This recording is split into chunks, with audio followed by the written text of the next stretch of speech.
live coverage of the Crew-5 mission continues. The 4 Crew-5 crew members currently on board Dragon asleep. They're in, as we've talked about a couple of times, they're essentially in an off-duty time for the vast majority of their 29-hour trip from launch to docking to the space station, pretty much managing their own schedule on the way up. And again, there's 4 of them inside that capsule, that Crew Dragon Endurance right now. Nicole Mann there in the center on the right. She's the commander of Crew-5. To the left there is NASA astronaut Josh Cassada. He's the pilot, both of them making their first trips into space. On the right side, that's JAXA astronaut Koichi Wakata making his 5th space flight with this mission. His first on a Crew Dragon, having already flown on the space shuttle and the Russian Soyuz.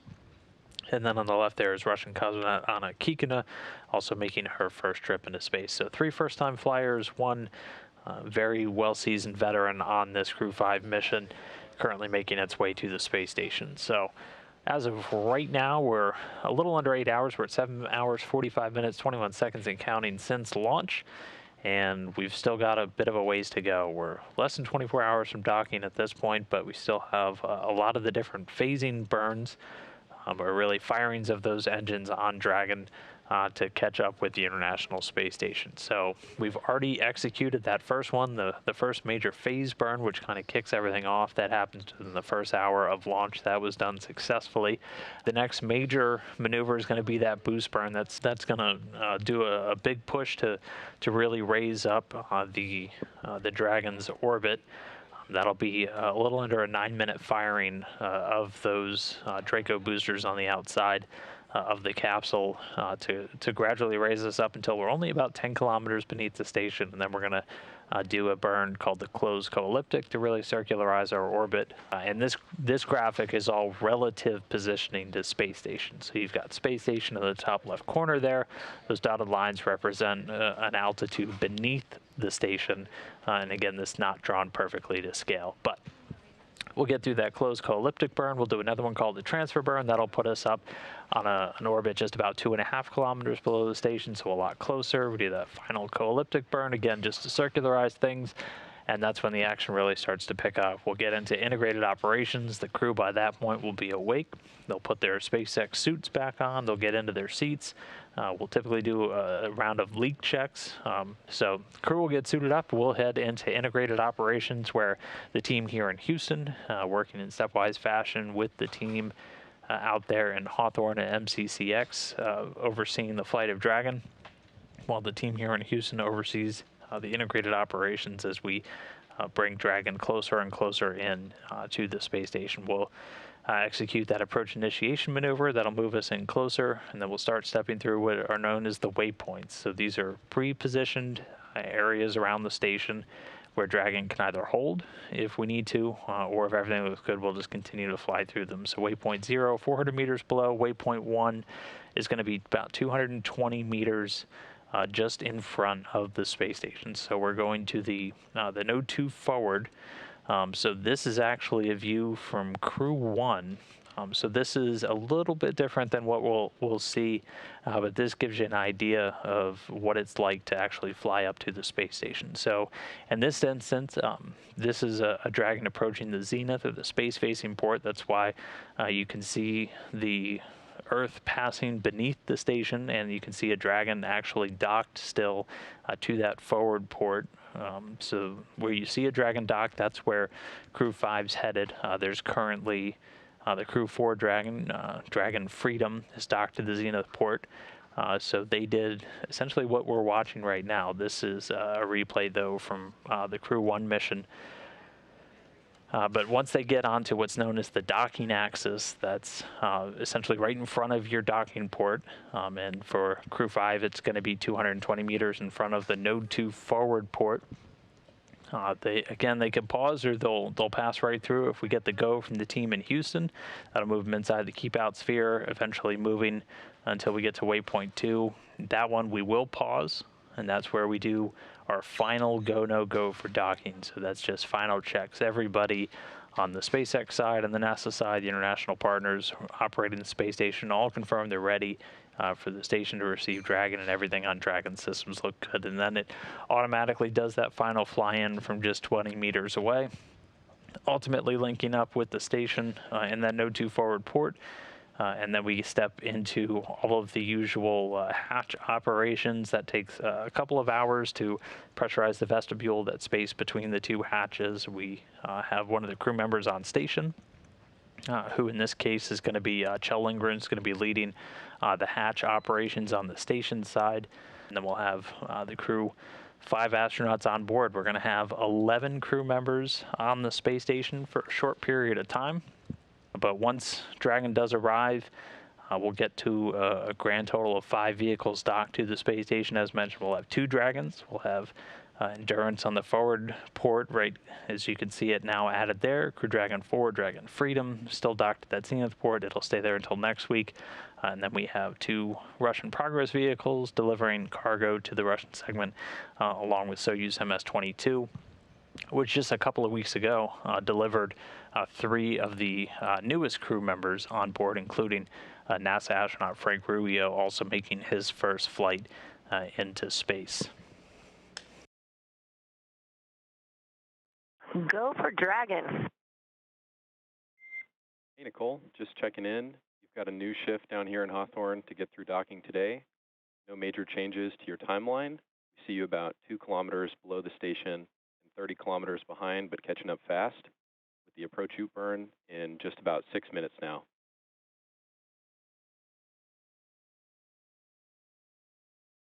Okay, Dragon copies. We see the OOP burn, and we also see AI, and we got a good view of station already. It was looking pretty beautiful out the window. Looking forward to working with you, Jake, and team. Excellent. Glad to hear it, Nicole. As a FYI, station is not tracking any major issues today heading into docking either. On the other side of the OOP burn, the next big event is suit dawn at 1843. Feel free to start cleaning up the cabin in preparation for that.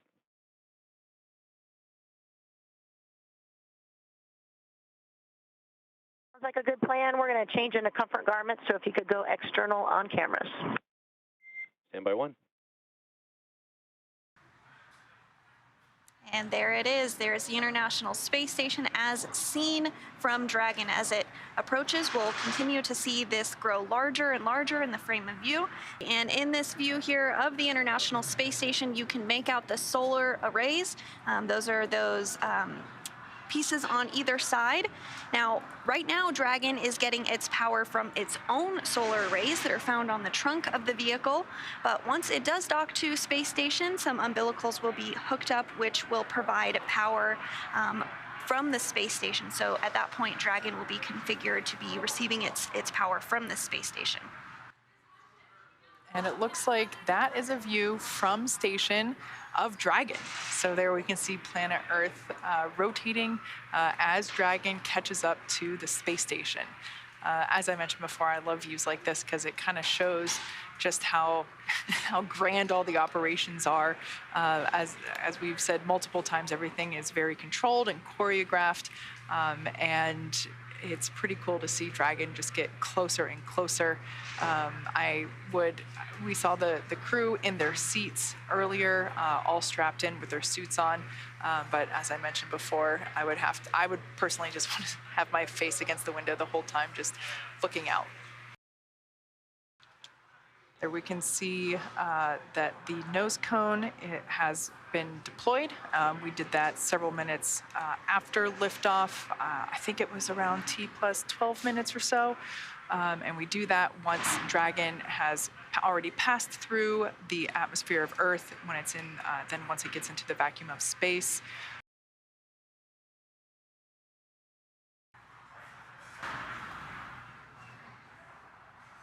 And there you can see that view again, the moon in the farthest portion of your screen there, the furthest back circle, Dragon in the middle, and the International Space Station in the closest field of view, of course, with our pale blue dot underneath it.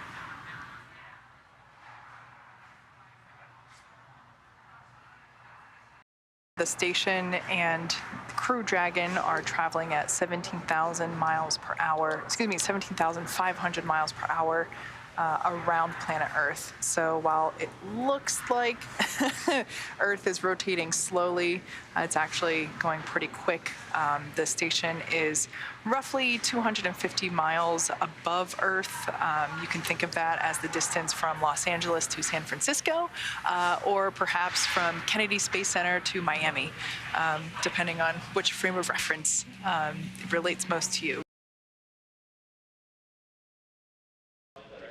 SpaceX on the big loop, Houston and Hawthorne have pulled go for docking. Confirm visors down and that you are ready for approach 2.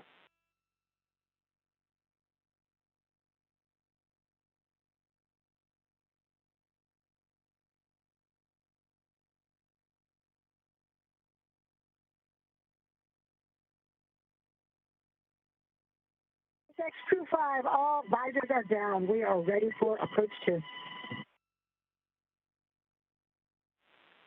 Copy Crew-5, visors down. We're going to enable the approach shortly.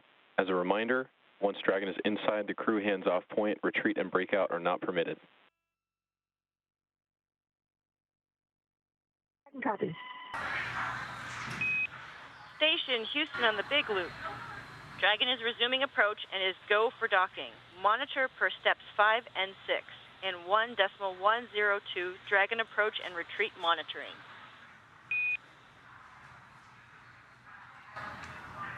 Station copies. Welcome. And that's the call we wanted to hear. Dragon is go for docking. Just a few meters away from the space station now, but when we are about at the 2-meter point, you may hear a call called CHOP, and that stands for the crew hands-off period.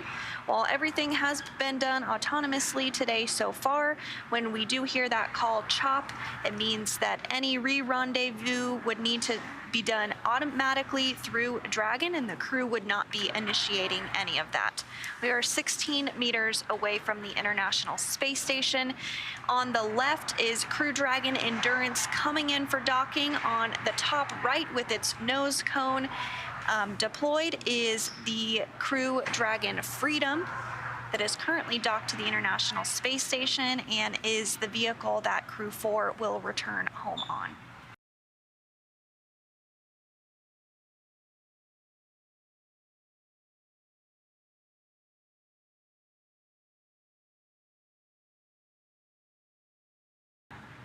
Copy, 5 meters. And that call 5 meters separating Dragon from space station. Should be about a minute until we are docked and Crew 5 is home for the next few months.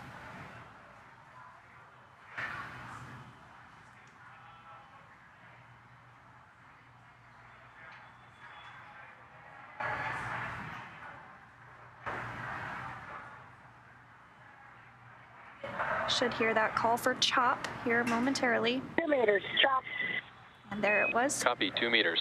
2 meters, crew hands-off point. Happens about 25 seconds before contact. 1 meter. 1 meter.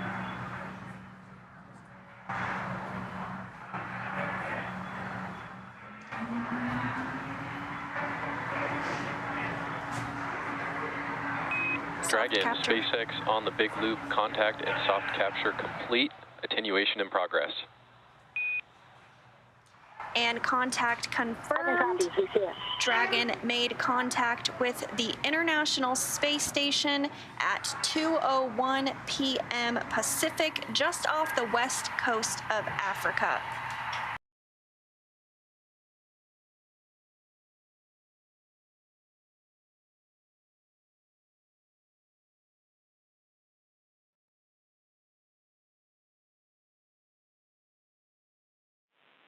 Dragon, SpaceX on the big loop, you are go for Dragon hatch opening for the decal, followed by the remaining actions in 4.400, section 6.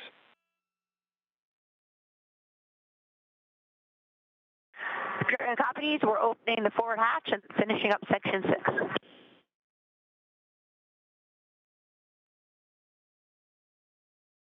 And you just heard confirmation to the crew that they are go for hatch opening.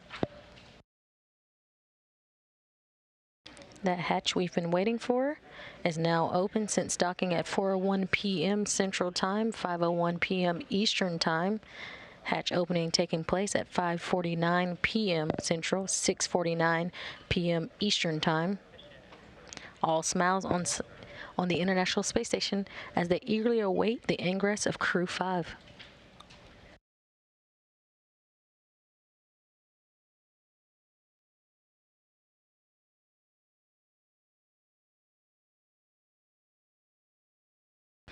The hatch is open, but Crew-5 astronauts will need to work through a few more steps and gather some imagery as well.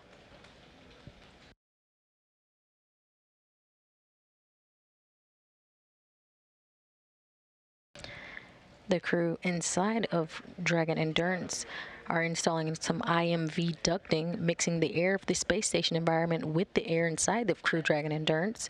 They'll seal some of the LiO, or lithium hydroxide cartridges that scrubbed carbon dioxide inside of Dragon capsule on the ride to the International Space Station, and they'll check some vent valves as well, so maybe just a little bit more time until we welcome them on board the International Space Station. And here we come through. First one through the hatch is going to be Nicole, Mann, commander of Dragon, and now the first Native American woman to live and stay aboard the International Space Station. All hugs and smiles going around.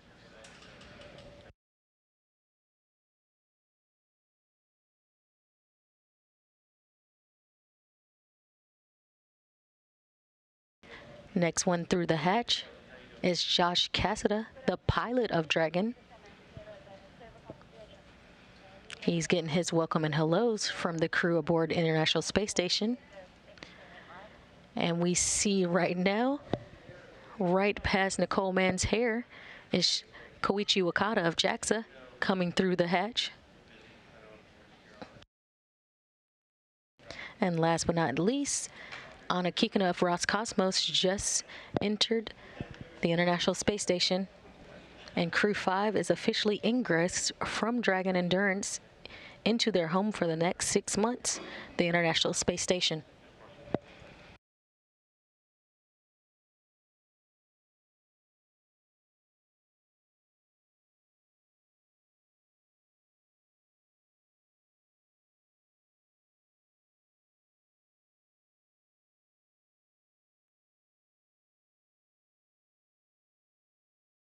With the addition of Crew-5 on board, there is currently 11 astronauts inside the International Space Station.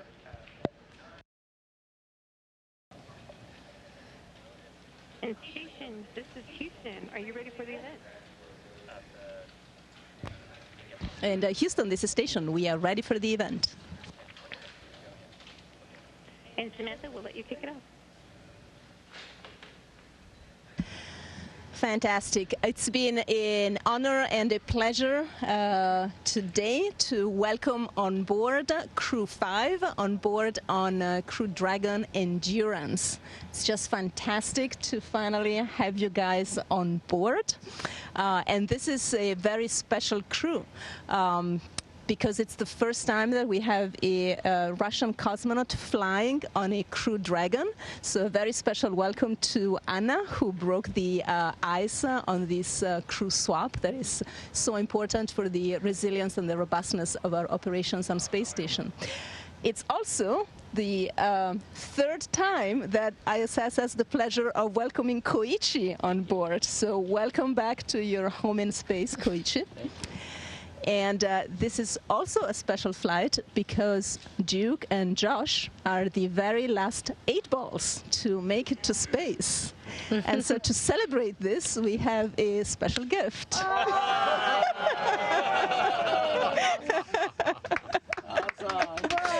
So without further ado, I'm sure your guys' family want to hear from you. So here's the mic. Wonderful. Thank you so much, Samantha. It's incredible to be in space. Mom, look, I'm finally in space. It's been such a pleasure training with this amazing crew, and we're looking forward to getting to work here on Expedition 68. We've had a chance to thank a lot of people in the past day and a half or so that we've been flying, but I don't know that I had a chance to thank my husband and son. Thank you guys so much. I love you, and Mom and Dad, and my sister Kirsten. Thank you. I also want to thank Nicole's husband and son for lending her to us. You know, I've been very, very lucky my entire life to be a part of some amazing teams, and it enables us to do some absolutely phenomenal things. And to come up here and meet some of the greatest friends I've ever known and get to spend some time with them up here is just, it's breathtaking. Also, I am so thankful to my family for enabling me to do this. I know it's been a complete pain, but it is certainly worth it. And thank you. Thank you to everybody who's enabled us to do this. And that doesn't mean just the people who know what they're doing. Everyone in my life has contributed in some small way to this, and I can't thank you enough.